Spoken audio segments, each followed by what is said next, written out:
最近因为天气较烧热，真侪人会走去海边啊佚佗，毋过嘛真正传出毒水的意外。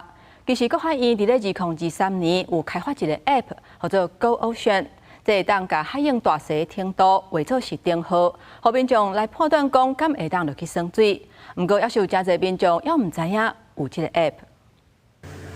海巡人员坐船出海持续搜救，屏东邦寮15有7个学生囡仔去海边啊耍水的时阵，去互海流拖去。失联一个人找到的时阵已经不幸死亡。这阵啊，台湾沿海事故真多，拢是因为看唔到，也是无熟悉当地海况，去互水都市，也是去互海流拖出去。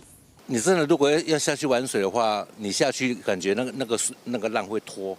会带的话，就赶快上来了。捌水性爱游水的人会当看风影来判断是毋是会使落水。不过大部分的民众无这种的能力，为了确保水上游乐安全，真侪沿海县市拢有防范措施。台南市政府就伫台南看海影平台设离岸流监测站，结合 AI 精准预警，防止毒水。国海院2023年底嘛有开发 Go Ocean App， 甲各地演员这数据转做简单的灯号，分各种水上运动判断是毋是会使落水。不同的运动的这个初级、中级、专家级，还有一种叫做连专家都不敢轻易下水的海况严苛，把它浪高或者是流速相关的影响安全风险的因子定义出来，每1个小时甚至30分钟就更新一次。以高雄西海湾做地，10日下晡沿海风影渐渐增强，才有 App 判断当时海风无好，无适合游泳。不过冲泳、风影帮这专业级别选手也是会使落水。如果很常去海边玩的话，就蛮适合使用这个 App 的。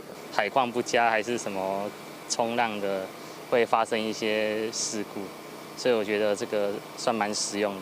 Go Ocean App 对判断海风的现况真有帮助，不过大部分的民众唔知影。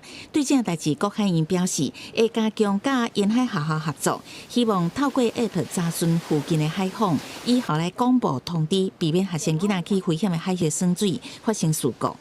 记者综合报道。